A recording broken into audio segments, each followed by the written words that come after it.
अगर मैं आपसे कहूं कि हम सब और हमारे आसपास की हर जीवित चीज असल में खरबों छोटे छोटे व्यस्त शहरों से बनी है, तो हर शहर की अपनी दीवारें हैं, अपने पावर प्लांट, अपनी फैक्ट्रियां और अपना ट्रांसपोर्टेशन सिस्टम भी। और ये शहर इतने छोटे हैं कि हम उन्हें देख भी नहीं सकते। बिल्कुल, लेकिन जीवन का पूरा खेल इन्हीं के अंदर चल रहा है। और आज हम इन्हीं शहरों की गलियों में घूमने वाले हैं। हमारे पास जो जानकारी है वो हमें कोशिका यानी सेल की दुनिया में ले जाएगी। अच्छा। हमारा मिशन सिर्फ ये जानना नहीं है कि सेल में क्या क्या होता है, बल्कि ये समझना है कि ये शहर काम कैसे करता है, इसकी खोज कैसे हुई, इसके अलग अलग मॉडल कौन से हैं। हाँ, और इसके अंदर के जो डिपार्टमेंट्स हैं जिन्हें हम ऑर्गेनेल्स कहते हैं, वो कैसे मिलकर इस पूरी अविश्वसनीय मशीन को चलाते हैं। तो फिर देर किस बात की, चलिए इस माइक्रोस्कोपिक शहर का दरवाजा खोलते हैं और देखते हैं अंदर क्या है। चलिए। सबसे पहले हमें ये शहर मिला कैसे? कौन था वो पहला इंसान जिसने इस दुनिया में झांका? इसकी कहानी शुरू होती है लगभग 350 साल पहले, 1665 में। 1665। हाँ, रॉबर्ट हुक नाम के एक अंग्रेज वैज्ञानिक थे जो अपने बनाए हुए एक बहुत ही बेसिक से माइक्रोस्कोप से चीजों को देख रहे थे। तो जब उन्होंने पेड़ की छाल यानी कॉर्क का एक पतला सा टुकड़ा उसके नीचे रखा, तो उन्हें मधुमक्खी के छत्ते जैसे हजारों छोटे छोटे खाली कमरे दिखाई दिए। खाली कमरे? हाँ, खाली। उन्होंने इन कमरों को सेल नाम दिया, लैटिन शब्द सेल्युला से, जिसका मतलब होता है छोटा कमरा। मतलब उन्होंने असल में एक जिंदा सेल नहीं बल्कि एक मरे हुए प्लांट सेल की बाहरी दीवारें देखी थी। बिल्कुल सही। एक तरह से उन्होंने शहर की खाली हो चुकी इमारतों का खंडहर देखा था। आप ऐसा कह सकते हैं। असली कहानी तो 1830 के दशक में शुरू हुई। अच्छा। जर्मनी में दो वैज्ञानिक थे, एक पौधों पर काम करते थे, मैथियस श्लाइडन, और दूसरे जानवरों पर, थियोडोर शिवान। ठीक है। दोनों ने अलग अलग काम करते हुए एक ही नतीजे पर पहुंचे कि सारे पौधे और सारे जानवर इन्हीं सेल से बने हैं। उन्होंने मिलकर कोशिका सिद्धांत यानी सेल थ्योरी की नींव रखी। लेकिन यहाँ एक पेंच था, है ना? हाँ। उन्होंने ये तो बता दिया कि हम सब सेल से बने हैं, लेकिन ये नहीं बता पाए कि नए सेल आते कहाँ से हैं। क्या वो अपने आप हवा में से बन जाते हैं? यही सबसे बड़ा सवाल था उस वक्त का, और इसका जवाब 1855 में रुडोल्फ विर्चो ने दिया। Rudolf Virchow? हाँ, उन्होंने एक बहुत दमदार और सीधी बात कही, ओमनिस सेल्युला ई सेल्युला, जिसका मतलब है हर सेल पहले से मौजूद सेल से ही आता है। उन्होंने साबित किया कि सेल्स विभाजित होते हैं, मतलब 1 से 2 में बढ़ते हैं। तो आज का जो मॉडर्न सेल सिद्धांत है वो इन्हीं 3 बातों पर टिका है। बिल्कुल। पहली, सब कुछ सेल से बना है। दूसरी, सेल ही जीवन की सबसे छोटी इकाई है। और तीसरी, कि नए सेल हमेशा पुराने वालों से ही बनते हैं। एकदम से सही। ठीक है, तो हमें पता चल गया कि ये शहर मौजूद हैं। अब बात करते हैं इन शहरों के डिजाइन की। क्या सारे सेल, सारे शहर एक जैसे ही होते हैं? नहीं, यहीं पर कहानी में सबसे बड़ा मोड़ आता है। मोटे तौर पर जीवन में सिर्फ 2 तरह के सिटी प्लान हैं। 2 तरह के? हाँ, एक बहुत ही सरल ओपन प्लान स्टूडियो अपार्टमेंट जैसा, और दूसरा एक विशाल कई कमरों और विभागों वाला महानगर। स्टूडियो अपार्टमेंट और महानगर, वाह! इन्हें हम प्रोकैरियोटिक और यूकैरियोटिक कहते हैं। ये सुनने में दिलचस्प है। इनमें मुख्य फर्क क्या है? सबसे बड़ा फर्क है मेयर के ऑफिस का, यानी केंद्रक या न्यूक्लियस का। अच्छा। यूकैरियोटिक सेल यानी महानगरों में शहर का सारा कंट्रोल सेंटर, जिसमें शहर का पूरा ब्लूप्रिंट मतलब डीएनए रखा है, वो एक मजबूत झिल्ली वाली इमारत के अंदर बंद होता है। इसे ही न्यूक्लियस कहते हैं। तो हमारे सेल, पौधों के सेल, ये सब यूकैरियोटिक हुए? हाँ, हमारे सेल, पौधों के सेल, फंगस के सेल, ये सब यूकैरियोटिक हैं। और प्रोकैरियोटिक यानी स्टूडियो अपार्टमेंट वाले? उनमें कोई अलग से मेयर का ऑफिस या न्यूक्लियस नहीं होता। उनका डीएनए बस कोशिका के अंदर एक कोने में पड़ा रहता है, जिसे न्यूक्लियोइड कहते हैं। मतलब कोई दीवार नहीं, कोई कमरा नहीं, सब कुछ खुला खुला। बिल्कुल। बैक्टीरिया और आर्किया इसी कैटेगरी में आते हैं। ये डिजाइन में बहुत सरल है, लेकिन इसका मतलब ये नहीं कि वे कमजोर हैं। ये पृथ्वी पर सबसे कामयाब जीवों में से हैं। तो ये सिर्फ न्यूक्लियस का ही फर्क नहीं है। इसका मतलब हुआ कि यूकैरियोटिक सेल में न्यूक्लियस के अलावा भी बहुत सारे छोटे छोटे डिपार्टमेंट्स या कमरे होते होंगे। हाँ, जो झिल्लियों से घिरे होते हैं। यूकैरियोटिक सेल में हर काम के लिए एक अलग कमरा या ऑर्गेनेल है, लेकिन प्रोकैरियोटिक में ऐसा कुछ नहीं होता। लेकिन एक चीज है जो दोनों में मिलती है ना? हाँ, एक चीज कॉमन है, प्रोटीन बनाने की फैक्ट्री जिन्हें हम राइबोसोम कहते हैं। और इन पर कोई झिल्ली नहीं होती? कोई झिल्ली नहीं, और ये दोनों ही तरह के सेल्स के लिए जीवन का आधार है। चलिए पहले उस सरल वाले शहर प्रोकैरियोटिक सेल को थोड़ा और समझते हैं। बैक्टीरिया इसका सबसे अच्छा उदाहरण है। ये बहुत छोटे होते हैं, सही कहा? बहुत ज्यादा। सबसे छोटे बैक्टीरिया, जिन्हें माइकोप्लाज्मा कहते हैं, वो सिर्फ 0.3 माइक्रोमीटर के हो सकते हैं। बाप रे। इनकी कुछ खास बातें हैं, जैसे इनके मुख्य डीएनए के अलावा इनके पास अक्सर एक छोटा गोल डीएनए का टुकड़ा और होता है, जिसे प्लाज्मिड कहते हैं। प्लाज्मिड, ये क्या चीज है? आप इसे एक सीक्रेट वेपन का ब्लूप्रिंट समझ सकते हैं। Secret weapon? हाँ, ये उन्हें कुछ खास शक्तियां देता है, जैसे किसी एंटीबायोटिक से लड़ने की ताकत। और बैक्टीरिया ये प्लाज्मिड एक दूसरे को दे भी सकते हैं। मतलब एक तरह का सीक्रेट सॉफ्टवेयर ट्रांसफर। हाँ, बिल्कुल। वाओ। और इनके अंदर एक और खास चीज मिलती है, मीजोसोम। ये क्या काम करता है? मीजोसोम असल में कोशिका झिल्ली का ही एक अंदर की तरफ घुमावदार मोड़ है। अच्छा। माना जाता है कि ये डीएनए की कॉपी बनाने और सेल डिवीजन में मदद करता है। ये प्रोकैरियोटिक की एक पहचान है। और कुछ बैक्टीरिया में तैरने के लिए एक पूंछ जैसी चीज भी होती है। हाँ, उसे फ्लैजिलम कहते हैं। और जैसा हमने कहा, इनमें राइबोसोम होते हैं, पर वो 70S टाइप के होते हैं, जो यूकैरियोटिक से थोड़े अलग हैं। ये छोटा सा फर्क 70S राइबोसोम सुनने में बहुत टेक्निकल लगता है। क्या ये हमारे लिए मायने रखता है? बहुत ज्यादा। कई एंटीबायोटिक्स जैसे टेट्रासाइक्लिन इसी फर्क का फायदा उठाती हैं। ओह। वो सिर्फ बैक्टीरिया के 70S राइबोसोम पर हमला करती हैं और उन्हें प्रोटीन बनाने से रोक देती हैं। हमारे राइबोसोम 80S टाइप के होते हैं, इसलिए हमें कोई नुकसान नहीं होता। मतलब एक छोटा सा आणविक अंतर जीवन और मृत्यु का कारण बन सकता है। बिल्कुल। ये तो कमाल की बात है। अब चलते हैं उस बड़े शहर, उस महानगर की तरफ। यूकैरियोटिक सेल, ये बहुत ज्यादा जटिल और व्यवस्थित लगता है। हाँ, यहाँ हर काम के लिए अलग जगह है। चलिए शहर के बाहरी इलाके से शुरू करते हैं। ठीक है।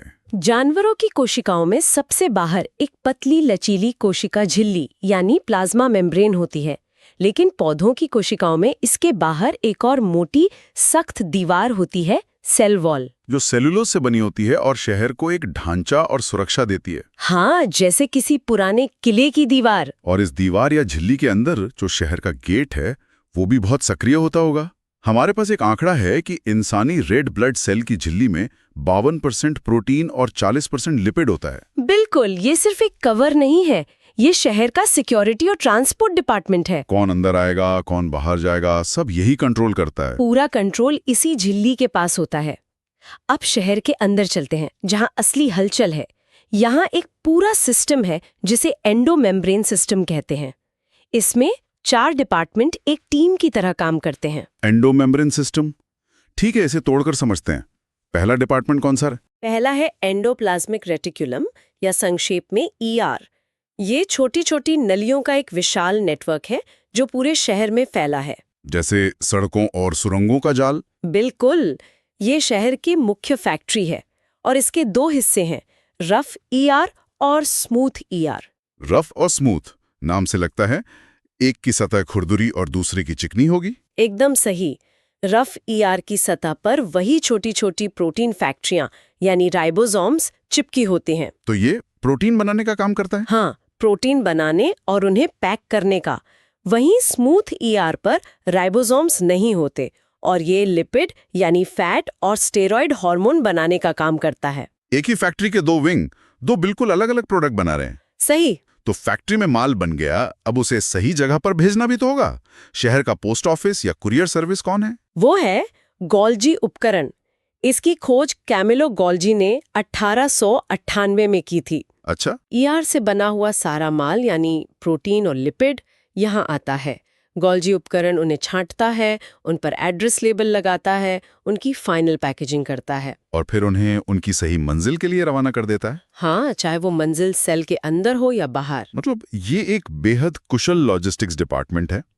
इस सिस्टम का अगला हिस्सा है लाइसोसोम। इन्हें कोशिका की आत्मघाती थैली भी कहते हैं। ये नाम तो बड़ा खतरनाक लगता है। नाम खतरनाक है, लेकिन काम बहुत जरूरी है। ये शहर का वेस्ट मैनेजमेंट और रिसाइकलिंग प्लांट है। अच्छा। इनके अंदर बहुत तेज पाचक एंजाइम्स भरे होते हैं, जब भी सेल में कोई बाहरी बैक्टीरिया घुसता है या कोई पुराना ऑर्गेनेल खराब हो जाता है तो लाइसोसोम जाकर उसे निगल लेता है और पचा डालता है। और आत्मघाती थैली क्यों? क्योंकि अगर कोई सेल बहुत ज्यादा डैमेज हो जाए या संक्रमित हो जाए तो ये लाइसोसोम खुद को फाड़ लेते हैं और उनके एंजाइम पूरी कोशिका को ही अंदर से खत्म कर देते हैं ताकि इन्फेक्शन आगे ना फैले। शहर को बचाने के लिए एक विभाग की कुर्बानी, वाह। और इस सिस्टम का चौथा सदस्य है रस्थानी यानी वैक्यूअल। ये क्या करता है? एनिमल सेल में ये छोटी छोटी होती हैं, लेकिन प्लांट सेल में ये बहुत विशाल होती है। ये शहर का बड़ा सा वाटर टैंक और स्टोर रूम है। वाटर टैंक और स्टोर रूम? हाँ, ये कभी कभी प्लांट सेल का 90% हिस्सा घेर लेती है। इसमें पानी, पोषक तत्व और वेस्ट प्रोडक्ट्स जमा रहता है। ठीक है, तो हमने शहर की फैक्ट्री, पोस्ट ऑफिस और सफाई विभाग देख लिया, लेकिन इस पूरे शहर को चलाने के लिए बिजली कहाँ से आती है? पावर हाउस कहाँ है? वो है माइटोकॉन्ड्रिया। हम सबने स्कूल में इसे सेल का पावर हाउस के नाम से रटा है। हिंदी में इसे सूत्रकणिका भी कहते हैं। हाँ। ये भोजन को तोड़कर ऊर्जा पैदा करता है जिसे सेल अपने सारे कामों के लिए इस्तेमाल करता है। एक मिनट, माइटोकॉन्ड्रिया के बारे में एक बहुत ही अजीब बात है। हमारी जानकारी के अनुसार इसका अपना खुद का डीएनए होता है। हाँ। और इसके राइबोसोम्स भी 70s टाइप के होते हैं, ठीक बैक्टीरिया की तरह। ये कैसे हो सकता है? मतलब हमारे शहर के अंदर पावर प्लांट का अपना अलग कंट्रोल रूम और अपनी अलग भाषा है। ये तो किसी साइंस फिक्शन फिल्म जैसा लग रहा है। आपका शक बिल्कुल सही है और हम इस पर वापस आएंगे क्योंकि ये कोशिका जीव विज्ञान के सबसे बड़े रहस्यों में से एक का सुराग है। अच्छा। और माइटोकॉन्ड्रिया अकेला ऐसा नहीं है। पौधों के शहरों में एक और ऐसा ही ऑर्गेनल होता है, लवक या प्लास्टिड। हाँ, प्लास्टिड, जैसे कि क्लोरोप्लास्ट। ये तो पौधों का सोलर पावर प्लांट है ना? बिल्कुल। क्लोरोप्लास्ट में क्लोरोफिल होता है जो सूरज की रोशनी से ऊर्जा सोखकर भोजन बनाता है। और माइटोकॉन्ड्रिया की तरह ही क्लोरोप्लास्ट के पास भी अपना खुद का डीएनए और 70s राइबोसोम होते हैं। कमाल है। इनके अलावा 2 और तरह के प्लास्टिड होते हैं, क्रोमोप्लास्ट जो फलों फूलों को रंग देते हैं और ल्यूकोप्लास्ट जो आलू जैसी चीजों में स्टार्च के रूप में भोजन स्टोर करते हैं। एकदम सही। तो इस पूरे शहर को एक साथ जोड़े रखने वाली कोई चीज तो होगी। इसका एक ढांचा, इसका कंकाल। हाँ, उसे साइटोस्केलेटन कहते हैं। ये प्रोटीन के धागों का एक जाल है जो पूरे शहर में फैला है। ये इमारतों को सहारा देने वाले बीम की तरह भी है और सड़कों के नेटवर्क की तरह भी है। एक आखिरी सवाल, मैंने सुना है कि एनिमल सेल और प्लांट सेल में एक और बड़ा फर्क होता है सेंट्रोसोम को लेकर। सही सुना है। सेंट्रोसोम एक ऐसा ऑर्गेनेल है जो सिर्फ एनिमल सेल में मिलता है। सिर्फ एनिमल सेल में? हाँ, आप इसे एक खास तरह की कंस्ट्रक्शन कंपनी समझ सकते हैं जो तभी काम पर आती है जब शहर को विभाजित होकर 1 से 2 शहर बनाने होते हैं। ये सेल डिवीजन में एक बहुत महत्वपूर्ण भूमिका निभाता है। ये पौधों की कोशिकाओं में नहीं होता। तो चलिए इन सबको एक साथ देखते हैं। हमने रॉबर्ट हुक के देखे हुए खाली कमरों से शुरुआत की और एक ऐसे जटिल धड़कते हुए शहर तक पहुंच गए जहां हर पल हजारों काम हो रहे हैं। ये सिर्फ एक झिल्ली में बंद पानी नहीं है, ये जीवन का सबसे छोटा और सबसे उत्तम रूप है। और यहाँ सबसे गहरी बात यूकैरियोटिक कोशिकाओं का श्रम विभाजन है। श्रम विभाजन? हाँ, अलग अलग झिल्लियों वाले कमरे या ऑर्गेनेल होने का मतलब है कि कोशिका एक ही समय में कई अलग अलग, यहाँ तक कि एक दूसरे के विपरीत केमिकल रिएक्शंस कर सकती है बिना किसी गड़बड़ी के। अच्छा, एक कमरे में प्रोटीन बन रहा है, दूसरे में ऊर्जा, तीसरे में कचरा साफ हो रहा है। यही चीज उन्हें इतनी जटिल और शक्तिशाली बनाती है। इसी बात ने मुझे उस सवाल पे वापस ला दिया है जो मुझे तब से परेशान कर रहा है, माइटोकॉन्ड्रिया और क्लोरोप्लास्ट। हाँ, ये दोनों ऑर्गेनेल हमारे सेल के अंदर हैं, लेकिन उनके पास अपना खुद का डीएनए है और उनके राइबोसोम भी बैक्टीरिया जैसे हैं। ये पहेली सुलझ नहीं रही। ये कोई पहेली नहीं, बल्कि जीवन के इतिहास की सबसे रोमांचक कहानियों में से एक का सबूत हो सकता है। सबूत? इस पूरी चर्चा से एक विचार पैदा होता है जिस पर वैज्ञानिकों को गहरा यकीन है। क्या हो अगर माइटोकॉन्ड्रिया और क्लोरोप्लास्ट हमेशा से हमारे सेल का हिस्सा थे ही नहीं? मतलब? क्या हो अगर अरबों साल पहले वे आजाद रहने वाले बैक्टीरिया जैसे प्रोकैरियोटिक जीव थे? आप कह रहे हैं कि उन्हें किसी बड़े सेल ने निगल लिया था? हाँ, शायद एक बड़े शिकारी सेल ने उन्हें खाने की कोशिश की, लेकिन उन्हें पचा नहीं पाया और समय के साथ दोनों ने एक साथ रहना सीख लिया। एक तरह का समझौता? बिल्कुल। छोटे जीव को सुरक्षा मिली और बड़े सेल को एक पावर प्लांट मिल गया जो उसके लिए ऊर्जा बनाता था।